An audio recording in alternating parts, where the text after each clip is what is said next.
Welcome back to the PNY Pro Podcast. We have a very exciting episode. We have Sama from NVIDIA along with Jerome and Bianca. Sama, I know we had a virtual event recently covering, some GPUs and AI training and such, but kind of coming off of GTC, let's just, I guess, start right there. Like, what are some of your key takeaways from the event? Thank you for having me back again. I think I had multiple favorite moments, right? Never in my entire existence I had thought that I'm going to be speaking to that many robots in a week itself. So that was definitely eye-opening.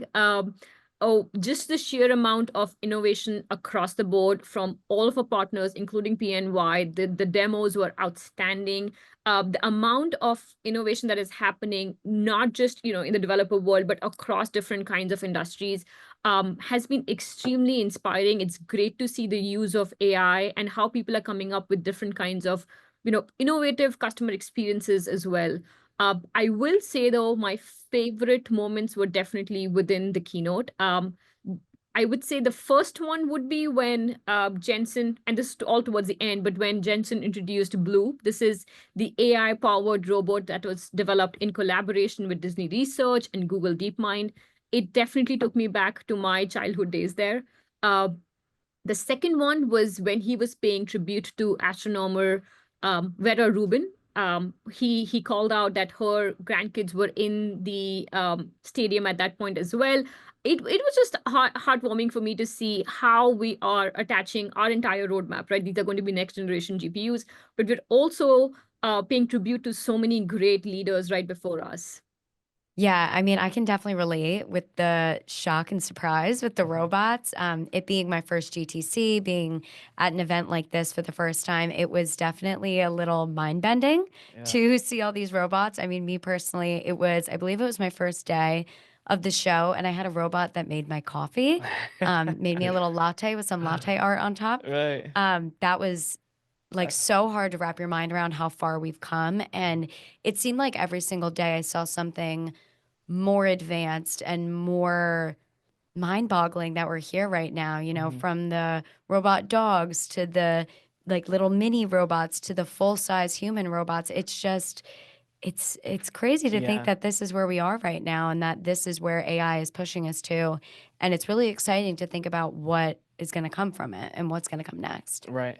Yeah, no, it's crazy because again, as kids, we sometimes like dream of like, oh, you have little robots or running around, and now it's actually happening. Yeah. So to think of it as kind of a full circle moment in a sense, and where like, you're starting off as a little kid thinking of these dreams and maybe even creating this, and then as you grow up, you're actually creating it. It's a really cool example to see that again live on the show floor, to be able to see them running around. Yeah, Bianca, going back to what you said, like that was my reaction last year at GTC because that was my first one. Is so seeing just these robots walking on showroom floor, seeing it real time, and then also kind of see the impact of last year versus this year. The event just seemed bigger. There was just more AI, and I feel like last year AI was so new. So some people maybe still a little nervous about it. To where now I feel like people are comfortable. They're seeing the benefits of AI. They're seeing how it can help multiple industries. It can just amplify the processes and pipelines of different workflows. And I think one thing, kind of going back to the keynote, that I was really shocked about was DGX Spark, because you had like a bigger system, and now Jensen holds something in the palm of his hand, which is a supercomputer now that can train, it can inference, all on the go with a laptop. So Sama, what are your thoughts on that? Just seeing something in that small form factor with that much power. I agree, Derek. It literally fits into the palm of your hand. So it's amazing how we've been able to pack in so much performance in such a small form factor. That was a big announcement for us, especially because for the last few years we've been talking about how the future of AI is hybrid, and a lot of time people think that, oh, that means data center, on-prem servers, and cloud. But a missing component of that is literally your client-side devices, right? You need to make sure, especially in this era of AI, where there is a new model, new technique every day, your developers, data scientists, practitioners definitely need a powerful enough system where they have the ability to continue learning, experimenting, testing. And that's what DGX Spark is really designed for, right? It is specifically designed from the ground up for developers and data scientists. It comes with our DGX OS, which is, a flavor of Linux. So they can continue to do a lot of that AI development, inferencing, fine-tuning, prototyping right there. The way we've designed it is it can be attached to your existing systems. It can be used standalone, however you want to use it. It can really go on the back of your desktop or your monitor. It can even be added to your MacBook, right? So if you have the ability to continue doing a lot of these AI specific workloads on the side in the box itself, while you're continuing with your other workloads on the system of your choice. But the good part is we've come up with that entire spectrum, right? We've got DGX Spark, which is a small compact system. It's powerful enough where you can now have up to 1,000 AI tops of performance in that small box itself. But we also announced DGX Station, right? Think of this as a monster machine right at your desktop for your most complex, your most daunting AI workloads. This has about 784 GB of unified coherent memory. You can go up to 20 petaflops of AI performance in this one box. Again, designed specifically for AI development. And then we also announced our entire lineup of NVIDIA RTX Pro GPUs. This is based on the Blackwell architecture. So you've got the capability of doing a lot more of your AI workloads along with your visual computing workloads as well. So, depending on the kind of workload you're going after, depending on what you're trying to develop on AI, we've got this full lineup starting off with DGX Spark, which is small enough to really fit in anywhere on your desk, all the way from RTX Pro GPUs to the DGX Station. So Sam, you mentioned Blackwell GPUs, the NVIDIA RTX Pro. So there's a 6000 Pro workstation. There's a 6000 Pro Max Q. There's a RTX Pro 5000, 4500, and a 4000, which shares a single slot form factor like the Ada generation. Going to the workstation edition, it's kind of mind-blowing. You have 96 gigs of memory, GDDR7 with ECC, 24,064 CUDA cores. Like, I guess I still try to process this. How is this really going to affect all these different markets? You have media entertainment, ACO, medical, just from a production value, kind of like us, we do a lot of content, we do Unreal Engine, having that additional memory, even for a game dev multi-app workflow. I just feel like this is a huge push forward with the Blackwell generation versus the previous gen. I couldn't agree more, right? You've got 96 gigs of memory. This is double of what we did with our previous lineup with the Ada generation. So now you literally have the ability to host a lot of these larger models. You can actually have multi-model workflows as well. So you can have different kinds of models all running into that one workflow. You can have way more complex data sets, and you can easily process each one of them on a single RTX Pro 6000 GPU itself. A few more features which I would love to call out, especially for AI development. We've got the 5th generation Tensor cores, which means that now we have the ability to deliver 4,000 AI tops, which is, again, twice the performance of the last generation. There's support for FP4, not just FP4, but also FP4, which means that developers can now fit in larger, more capable models into, a single GPU itself. We also have PCIe 5.0. This is getting you double the bandwidth, again, as compared to the last generation, which means that now you're improving the data transfer speeds between CPU and GPU and kind of reducing that speed bottleneck altogether. And then not to forget all of this along with our optimized NVIDIA AI software stack, right? We've got this full lineup of AI development tools like NVIDIA AI Workbench, but also optimized libraries. We've got frameworks. We also provide you NIM microservices, which is our way of offering literally all the AI models from NVIDIA, from our partners, from open source partners, proprietary partners, as containerized microservices. These are optimized to run on RTX Pro GPU so that you get the best inference possible. NVIDIA AI Enterprise also gets you access to AI blueprints. So literally, as the name suggests, this is a reference workflow for almost all of the most common AI use cases out there. So think of creating a RAG application, think of creating an application which can convert PDF to podcast. Think of an application which can help you with screening in the healthcare industry. We literally have a reference workflow for everything. And with all the components that you need from a software perspective to build these applications as quickly as possible.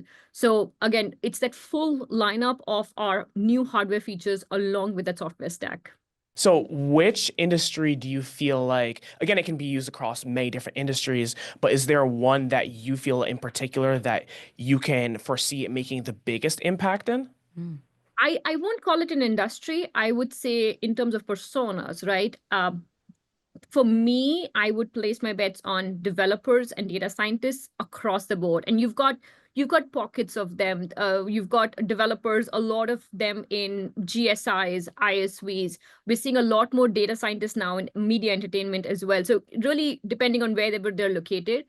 But this entire lineup of Station, Spark, as well as RTX Pro, Blackwell, GPUs, workstations, this is really designed to help them do more. Last year, I remember talking to a bunch of data scientists, and they were describing the story where, you've got ideas, you want to go ahead, grab a particular data set, go test it out. Then they had to literally wait in a line. They had a Slack group where they had to go put in their number, and they were waiting just to get a data center instance or a cloud instance for going to try the data set now. With such enormous performance right at the desktop, I think the biggest winners are going to be developers and data scientists. They'll have the ability to fine tune. They'll have the ability to prototype, test, experiment. I keep talking about there's literally a new model out there every day. We announce new models at GTC from NVIDIA itself, right? You need the ability to go experiment these out. Now you'll have that ability without getting locked into, I'm waiting in line or I need to get permission from somebody. So this is going to make it so much easier for them. So then, Sama, so based off of what you said, where do you kind of see the future of AI going now that you're able to implement the DGX Spark in many different ways and take that from, again, a small form factor PC to the people who can utilize it the most? I think in the short term, I definitely see a lot more advancements happening in the world of reasoning AI models. That's where you'll be. I was just talking to a customer recently who was talking about that, we never thought that we will need to use or fine tune our own models. But then once we saw DeepSeek come out, we were like, oh, maybe we could do that ourselves. We see a lot more of organizations now trying to use their own data, especially the ones who didn't even think that they need to. Doing a lot more on that side of fine-tuning the models, using that reasoning AI capabilities. Jensen actually started his keynote in a very nice way of kind of showing where that AI curve was going. He spoke about how in 2012 we had AlexNet. We moved into the world of generative AI then, which was all about, AI being able to create new kind of text, images, audio, code. We're now ushering into this third phase, which is all about agentic AI, where the AI itself has the ability to learn, perceive, reason, but then also act.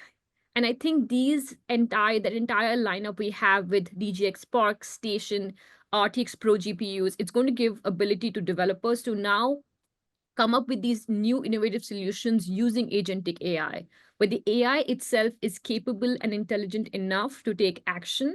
And then the future is going to be all about physical AI, right?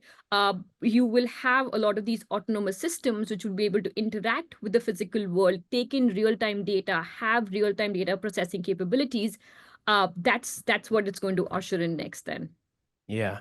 Because I feel like you see that a lot with at least cars nowadays, and where you're able to, again, you're using the training models. I think Jensen showed something like that on the keynote, into where you're using it. It's using the learning processing power to be able to make so many different routes and kind of learn as you go. So that way you can see this and how it's going to be implemented in the future, technically today.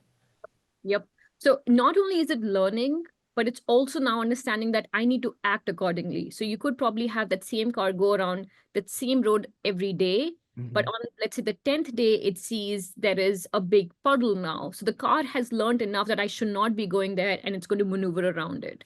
So that's the That's cool. possibility we see, where the systems are getting intelligent enough to keep learning, keep reasoning, but then acting, and then that entire feedback loop goes around, right? When even when you're acting, you're seeing the results, and that's going back into your learning process again. Mm. Yeah, and I know, okay, we're on a topic of just autonomous vehicles. Even, I mean, that's one thing, autonomous vehicles and everything, but even at our booth, kind of like maybe piggybacking on GTC, and we're talking about training models and everything, it was pretty cool that we were able to showcase like an AI avatar, which that was a process in itself, because to see kind of all of us have a general concept of, hey, we'd like this avatar to do A, B, and C. All we had to do was give it some text prompts. We just gave it some product data sheets, then just information about GTC, PNY, and NVIDIA's relationship. And then it was a fully interactive avatar just trained on a model. So you can walk up to it and say, tell me about the latest takeaways from Jensen's keynote, or, who are you? What are you powered by? So coming from just the learning phase to actually training a model and actually be able to see that in real time was very, very interesting. And along with that, we did a digital twin that tied to this avatar. So you can ask it about a digital twin of a data center, and you say, show me the coolers, show me just the overall facility, and it'll walk you through in real time. So I think kind of tying in that too, like you come from a vehicle that's being trained to now an avatar where you can tell it, when I ask this question, it'll decide what to push out to you, it was really cool, and it was a great demo. A lot of people loved it. So I think that's another thing to really consider as well, just with overall AI and how it's taken over multiple industries, kind of like what Jerome was saying, different markets, retail, like you go in an airport, you want to ask someone a question, you're lost, you can't get to an actual human. You're able to go up to this digital sign and say, hey, where's my terminal? Where's this? And it'll tell you in real time. So it's pretty interesting to see how far everything is advancing and so quickly. That's definitely one of the things that I'm actually looking the most forward to seeing, just because a lot of these things, they're running through AI, and you don't necessarily physically see them in terms of, like, say for the example with a car. The car is of course being trained in the AI models, and it's going and it's making its path, but sometimes you don't necessarily physically see it, into where having like that, say, that AI model like literally right in front of you, say with the example that you guys had at GTC. That's something that I feel like a lot of people can just look at and be like, oh, what is that? And it looks really cool to the random person. But then, of course, you get a chance to actually dive a little bit deeper and understand, okay, how is it actually working? How is it being trained? What are the steps? What are the processes to be able to even create something like that? And then that's kind of when you dive deeper and learn, and the understanding of the breakdown of how something that just starts from an idea becomes what it is today. Yeah. And I think that the demo from GTC is a really good representation of how agentic AI can really impact society, like now as we're seeing it happen in real time as it comes into these different markets and these different industries. And I think it's really exciting and encouraging too, the idea of, like you're saying, Jerome, of people going up to it and being encouraged to learn more about it. Because as we saw, like, it really does draw your eye, even if you're not sure of the fine details behind it. Now, someone who, like Derek mentioned, is at an airport can go up to one of these avatars and, find out where their terminal is. But at the same time, they can learn a new thing about where technology is going in the future, learn about, possibly NVIDIA and PNY solutions, if maybe it's running on that, and learn about just this technology and where AI is taking us. Right. Because I think that one of the things that sometimes you may sometimes even see online is that people are still learning what AI is, Yeah. into where they're like, okay, well, what is it? How does it work? And they're still kind of curious in a sense. And I feel like the more we kind of get incorporated with it as a whole, and the more we learn about it, the more sometimes we can, again, be a little bit more understanding to be Yeah. like, okay, it may not be this crazy, scary thing, but it can be something that's literally right in front of you that you can actually use in many different cases to be able to help your everyday needs. Yeah, I think it makes it a lot more digestible, thinking of this Right. agentic AI and maybe even soon to be physical AI. Yeah, and I think, like I said, we cover a lot on this podcast. I think kind of like a segue too is like Sama with all this AI talk, all this hardware talk. Again, NVIDIA is not just providing the GPUs, but also you said you had the full software stack as well that intertwines into it to one another and helps, you know, the workflow or a certain industry when you kind of tie everything together. So I think leading off, what are you most excited about in the future for AI? I know we took in a lot at GTC, but is there one thing that sticks out and one thing you're just like, I can't wait to see this go further? I think from a GTC perspective, we did announce our new lineup of the Llama Nemotron models. These are pruned by NVIDIA, which means that we've kind of shrunk them into the size, which are small enough, but still continuing to be powerful. These are, again, reasoning AI models, which you can use to build a lot of your agentic AI systems, but they're small enough to easily fit onto that 96 gigs of memory, right? So you have the ability to really use these powerful models on your workstation, go experiment, go try them out, test them, build your AI, agentic AI application, I will say. I think that's what I'm most excited to see. Just to see developers and data scientists more empowered and to see what comes out next with it. I myself, I'm not too technical. I'm in the marketing team here. I am looking forward to building my own intelligent assistant and running that on my Blackwell laptop so that I am a planner of the family. I've got family in India. I've got family in the UK. I'm based in the US. So it's going to make my life so much easier, right? Hotel reservations, who's reaching when, it's going to be a piece of the cake with that intelligent assistant. Yeah, I want one too. Yeah, real world applications. That's what it's all about. Well, yeah, thank you so much, Sama, for that great information. Again, it was a pleasure to have you on the podcast, and I'm sure we'll see you on a future one as well. For everyone out there, definitely make sure you check into all of our episodes on the PNY Pro Podcast. We are on YouTube, Spotify, Apple Music, and everywhere else where you get your podcasts. That's it for this episode, and we'll see you in the next one.